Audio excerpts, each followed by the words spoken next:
we're seeing here. It's like when you cancel an NBA season, you're losing all of the revenue for the teams, the vendors. I mean, it's that way all through the entire economy. Yeah, it has an obvious effect. The only thing worse can be that you lose thousands and thousands of people more than you would have lost if you did it the way we're doing it.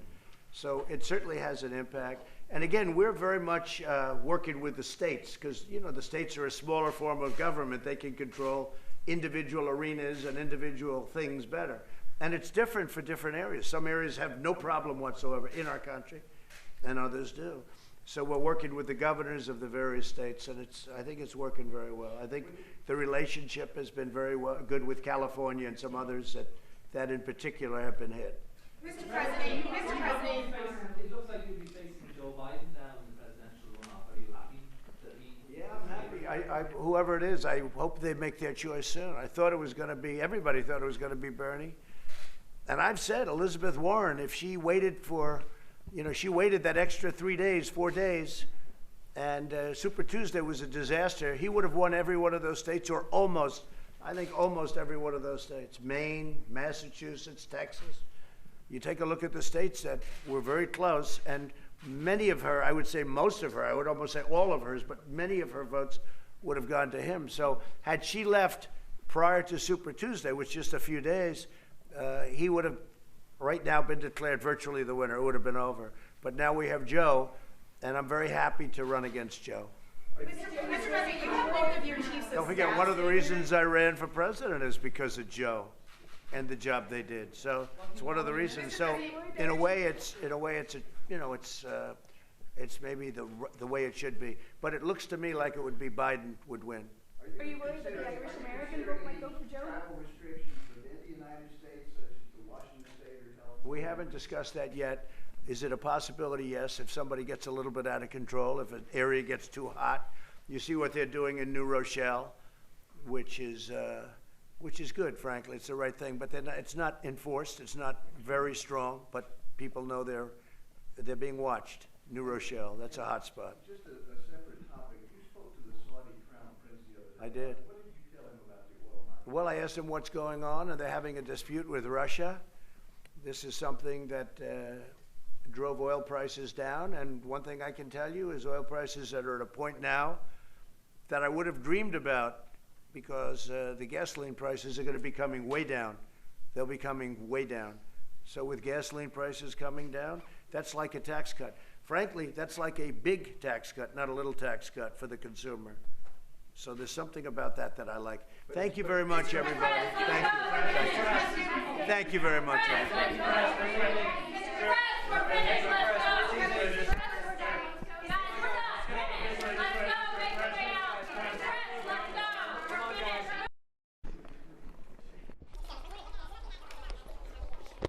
All right, and what's happening is they are rewinding this tape playback. This happened a little bit earlier here at the White House.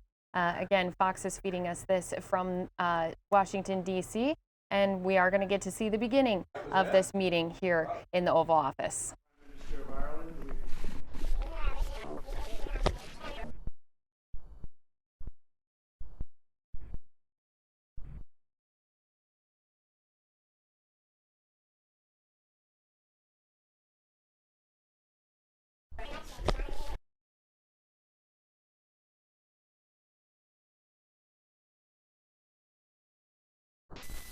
So you can see they're getting the shot set up here. Again, going to go back to the beginning of his meeting with the Irish Prime Minister here inside the Oval Office. And I will bring that shot to you as soon as they do have it ready. Until then, we'll keep our eyes here on the stocks, staying down in the red here on this Thursday.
All right, guys, I'm going to take you right back out here to President Trump again. This happened just a few moments ago in the Oval Office meeting with the Irish Prime Minister.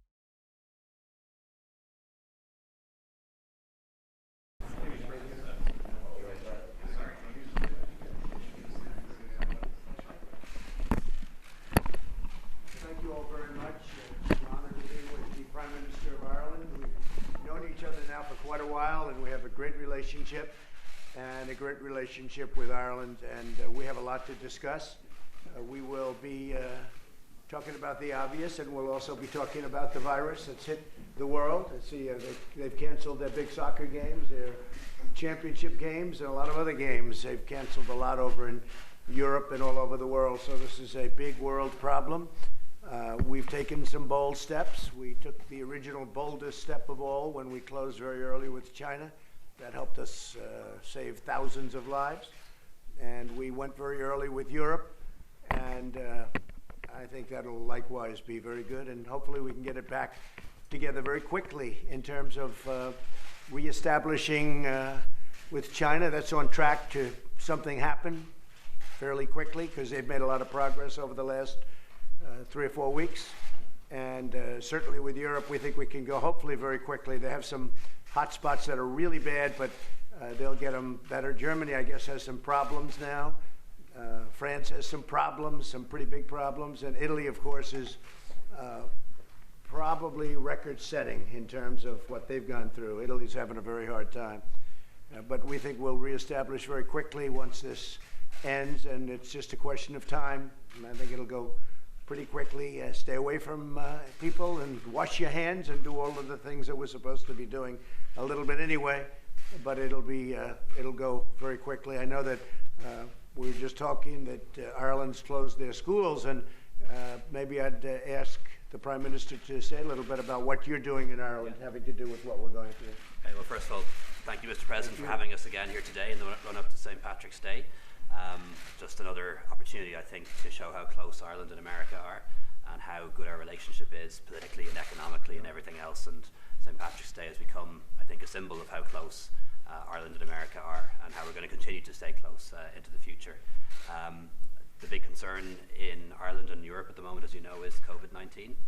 And we've acted, just as you've acted decisively in the last couple of days. So we have restrictions on travel, for example, to Italy for a few days already, but as of tomorrow, our schools will close, our creches will close.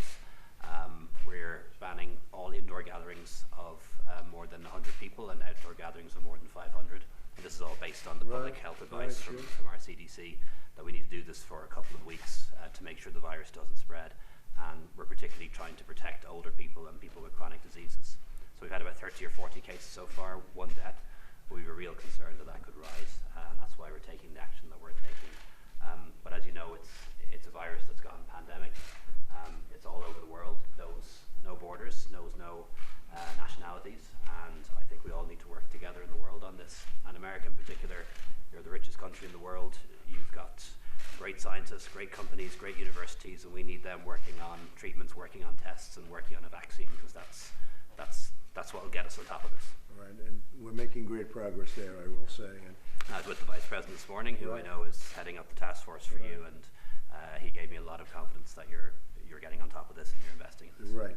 Mr. President, can you confirm if Ireland will be excluded from your travel ban, that your European travel ban you announced last night? Well, they know, and I think it was made very clear last night who is and who isn't.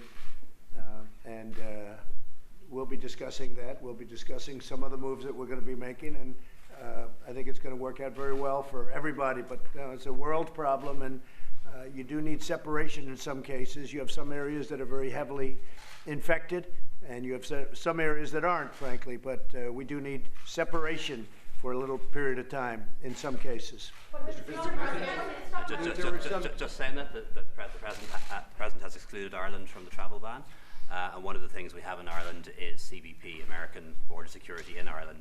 Went through it myself yesterday, and they were asking the right questions, whether people had been to China, things like that. So that puts us in a slightly different position. And one of the reasons UK basically has been, it's got the border, it's got very strong borders, and they're doing a very good job. They don't have very much infection at this point, and hopefully they'll keep it that way. Mr. President, there are many European leaders who are upset that they weren't consulted about the travel ban. Can you explain your rationale for not consulting with them first before announcing it last night? Well, we get along very well with the European leaders, but we had to make a decision, and I didn't want to take time, and you know, it takes a long time to make the individual calls, and we are calling, and we have spoken to some of them prior to, some of the majors prior to, but we had to move quickly. I mean, when they raise taxes on us, they don't consult us, and I think that's probably one and the same. They've done things, the European Union, as you know, has done some very big tax raises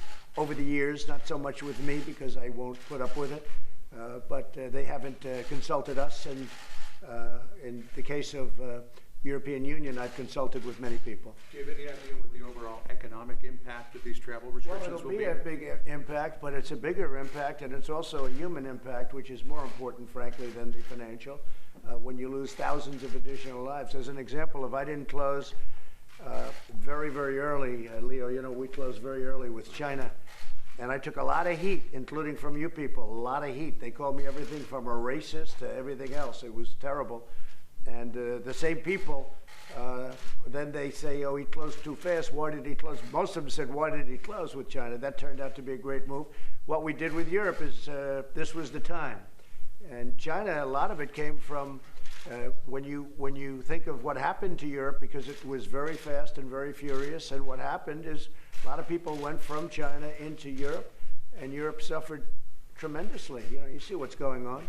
And so I just wanted that to stop as it pertains to the United States, and that's what we've done. We've stopped. What are your plans, Mr. President, about campaign rallies, about travel outside the White House? You originally had some travel on the schedule for tonight. We had some big rallies. We canceled one that we were thinking about doing in Las Vegas, as you know, and one in Reno, Nevada. We had one. We had about 3 of them in Nevada, actually, and we had 4 or 5 of them that we were thinking about. We have a big one in Tampa, all sold out. We have over 100,000 requests for tickets, but I think we'll probably not do it because people would say it's better to not do. You know, we need a little separation until such time as this goes away. It's going to go away. It's going to go away. I was watching Scott this morning, and he was saying within 2 months. But, you know, in the meantime, we want to lose as few people as possible. So important. And what is the number as of this morning? Is it 32? You could tell me. Is it 32 deaths, Steve? Around that. I mean, think of it. The United States, because of what I did and what the administration did with China, we have 32 deaths at this point. Other countries that are smaller countries have many, many deaths. 32 is a lot. 32 is too many.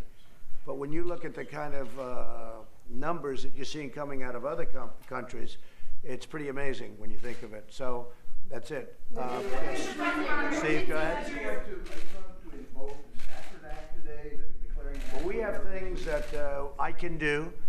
We have very strong emergency powers under the Stafford Act, and we have it. I mean, I have it memorized practically as to the powers in that act. And if I need to do something, I'll do it. I have the right to do a lot of things that people don't even know about. Are you going to do that today? Well, I don't want to say that, but you know, at some point, it may be some of the more minor things at this point. But you know, look, we're in great shape compared to other places. We are in really good shape, and we want to keep it that way. That's why I did the ban with respect to Europe. Emergency actions that you can take last night. I have a lot of emergency actions that I can take. Workers. Yeah. What are you looking at to help American workers? Well, we're looking at a lot of things, including paid leave, and we're looking at many things. We're also making sure they're going to get their salaries. We have other workers, too, and those are people that work for tips, and nobody thinks about them, and we're including them in a lot of our schedules. We're also making sure that the companies, which are good companies, stay solvent, have the money necessary to keep functioning. So we have a lot of things that we're working on with the financial markets, and it's going to work out fine. You know, you have to remember the stock market, as an example, is still much higher than when I got here, and it's taken a big hit, but it's going to all bounce back, and it's going to bounce back very big at the right time. When will you decide, though, for the American workers, what steps? Well, we're deciding right now, and we're dealing also, prior to even the Stafford Act, we're dealing with the Democrats in Congress. We'll see what can be done.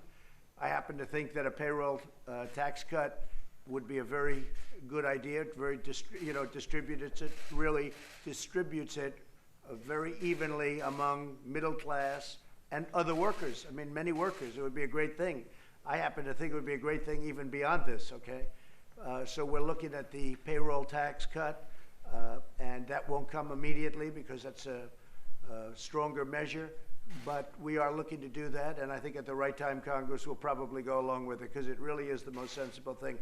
We had the biggest bankers in the world here yesterday getting their opinions. They all thought payroll tax cut would be a great thing. It would evenly and quickly distribute a lot of money. Do you support the House bill, the House Democrat bill? No, because there are things in there that have nothing to do with what we're talking about. So, it's not a way for them to get some of the goodies that they haven't been able to get for the last 25 years. Will Irish citizens always be welcome to America?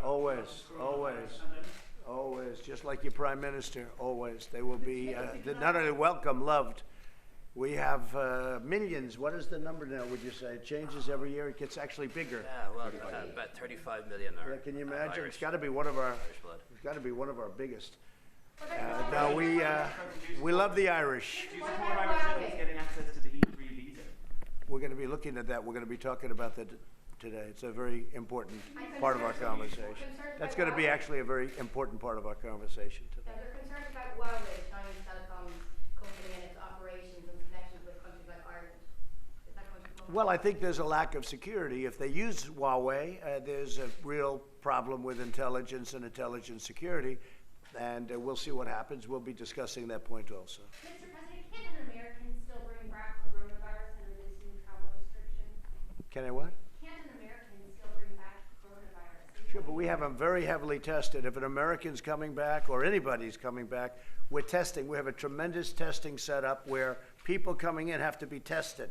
And if they are positive and if they're able to get through, because if they're not, we're not putting them on planes if it shows positive. But if they do come here, we're quarantined. It's going to be a pretty strong enforcement of quarantine. Look, the key is you have to have separation. We have to have separation or this thing takes longer to go away. But the really important, and I think you can say this for your country, I think we can say it for a lot of countries, for all countries, hopefully, it goes away. It's going away. We want it to go away with very, very few deaths. People have, we call it cases. How many cases do you have?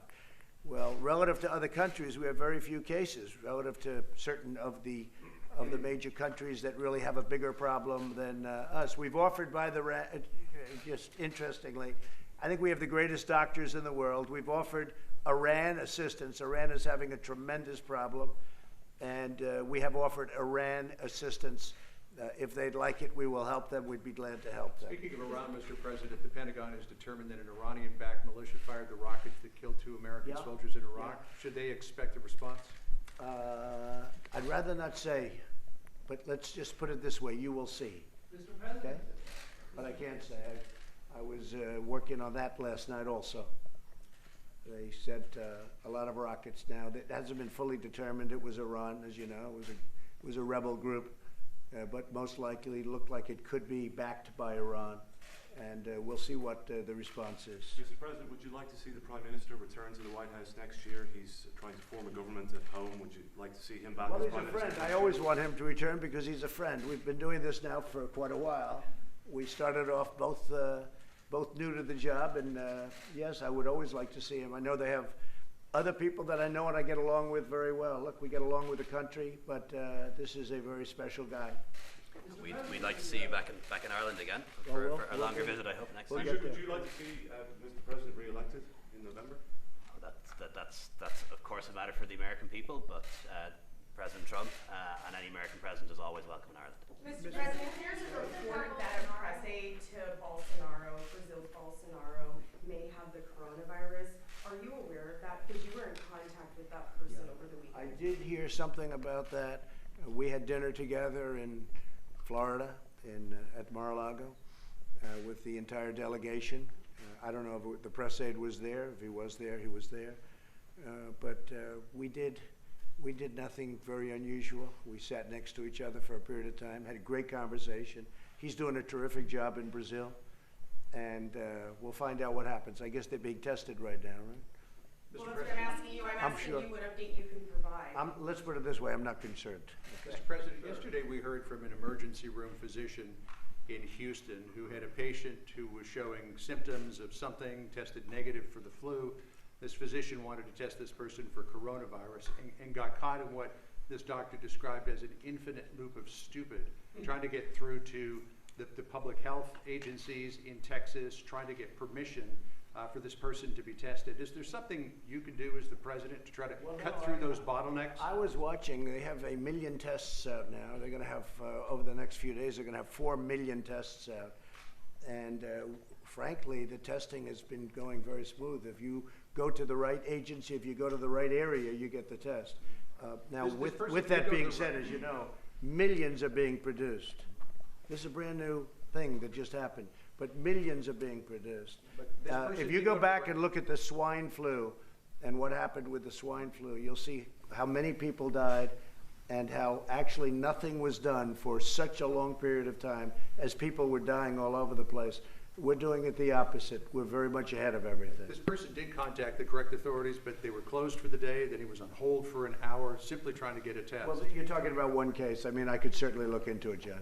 It's one case. I've heard also it goes very well. I watched Scott Gottlieb today, who's was with us, and I respect him a lot. I like him and I respect him, and he was talking about how we have so many different tests, and in some cases they're in California where we have too many, and then in other cases the distribution could be a little bit better for certain areas, but we've done a good job on testing, and it was very interesting. You might ask Scott about it, actually. President Trump, you've broken with the tradition today, President Trump. You're not going to Speaker Pelosi's annual lunch. Can you tell us No, why? I won't be going. No, I have other things to do. I'm very busy.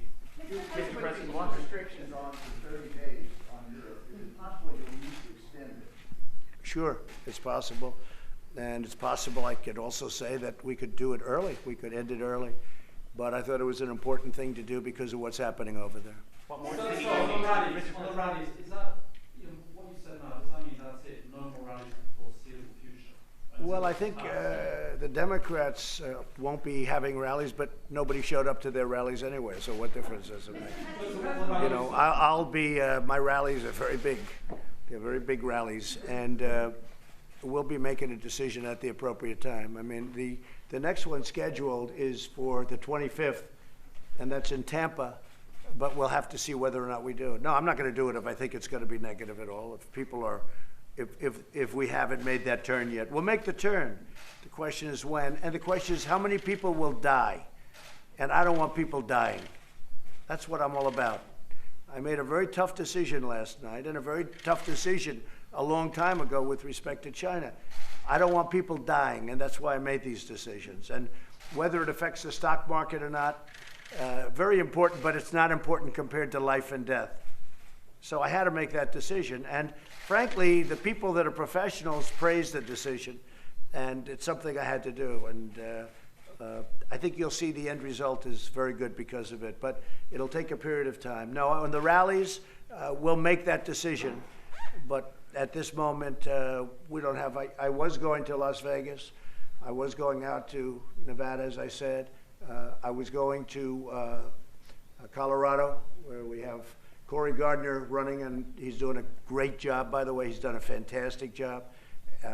But we've postponed that. I think we're going to have Cory coming in here maybe on Friday. We're going to do our event from the White House. But we have a lot of things that we're moving around because of what's happening, and because I want to be here. This is the nerve center. I want to be right here. I don't want to be flying around in airplanes all over the place. I want to be right here. Mr. President, clearly you're not being advised to avoid small groups like this, but No, I'm not. Actually, people said, you know, you're dealing with people that maybe you don't want to deal with them. I said, you're right about that. I'm wondering, has the White House Medical Office or the Secret Service counseled you against straying too far from the White House?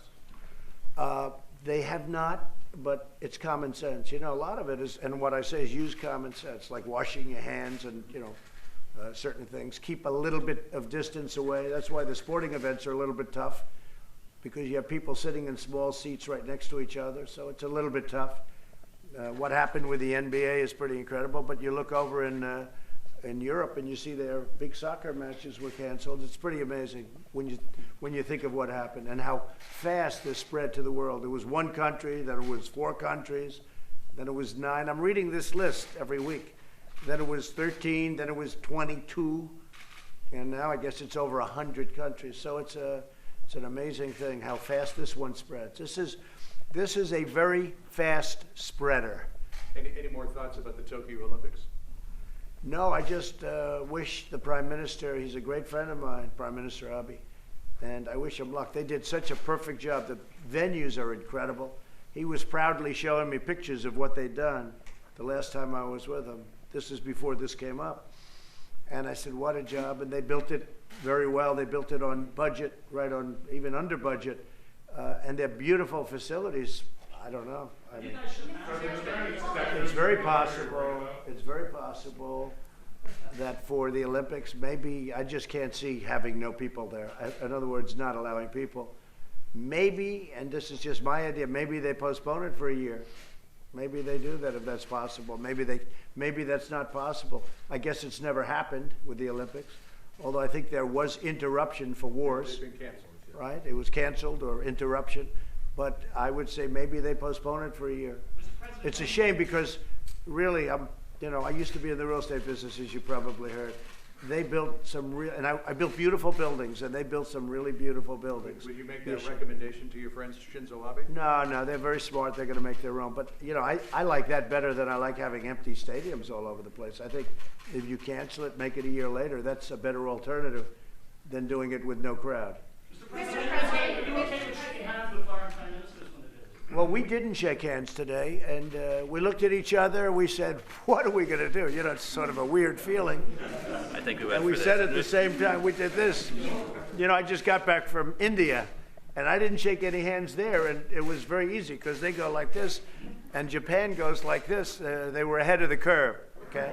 Now we looked at each other. We said, and we also had a lot of press staring at us. Right? We're saying, "Are we supposed to shake hands?" And when his group of very smart representatives came in, who I know, likewise we didn't. It's a very strange feeling. I was never a big handshaker, as you've probably heard. But once you become a politician, shaking hands is very normal. And it's a very strange feeling when people that you know and like, they walk up and say hi, and they're just like this. We were saying, it's a little bit, different. It almost feels impersonal, or feels like you're being rude, but we just can't afford to think like that for the next few weeks. And Mr. President, could you talk about the trickle-through effect of everything that we're seeing here? It's like when you cancel an NBA season, you're losing all of the revenue for the teams, the vendors. I mean, it's that way all through the entire economy. Yeah, it has an obvious effect. The only thing worse can be that you lose thousands and thousands of people more than you would have lost if you did it the way we're doing it. So it certainly has an impact. And again, we're very much working with the states because, the states are a smaller form of government. They can control individual arenas and individual things better. And it's different for different areas. Some areas have no problem whatsoever in our country, and others do. So we're working with the governors of the various states, and I think it's working very well. I think the relationship has been very good with California and some others that in particular have been hit. Mr. President, It looks like you'll be facing Joe Biden now in the presidential runoff. Are you happy that he? Yeah, I'm happy. Whoever it is, I hope they make their choice soon. I thought it was going to be, everybody thought it was going to be Bernie. And I've said Elizabeth Warren, if she waited she waited that extra 3 days, 4 days, and Super Tuesday was a disaster, he would have won every one of those states, or almost every one of those states. Maine, Massachusetts, Texas. You take a look at the states that were very close, and many of her, I would say most of her, I would almost say all of hers, but many of her votes would have gone to him. So had she left prior to Super Tuesday, which is just a few days, he would have right now been declared virtually the winner. It would have been over. But now we have Joe, and I'm very happy to run against Joe. Mr. President, you have both of your chiefs of Don't forget, staff one of the here. reasons I ran for president is because of Joe and the job they did. So it's one of the reasons. So in a way, it's maybe the way it should be. But it looks to me like it would be Biden would win. Are you worried that the Irish American vote might go for Joe? Travel restrictions within the United States, such as to Washington State or California? We haven't discussed that yet. Is it a possibility? Yes. If somebody gets a little bit out of control, if an area gets too hot, you see what they're doing in New Rochelle, which is good, frankly. It's the right thing, but it's not enforced. It's not very strong, but people know they're being watched. New Rochelle, that's a hot spot. Just a separate topic. You spoke to the Saudi Crown Prince the other day. I did. What did you tell him about the oil market? Well, I asked him what's going on, and they're having a dispute with Russia. This is something that drove oil prices down, and one thing I can tell you is oil prices that are at a point now that I would have dreamed about, because the gasoline prices are going to be coming way down. They'll be coming way down. So with gasoline prices coming down, that's like a tax cut. Frankly, that's like a big tax cut, not a little tax cut for the consumer. So there's something about that I like. Thank you very much, everybody. Thank you. Thank you very much.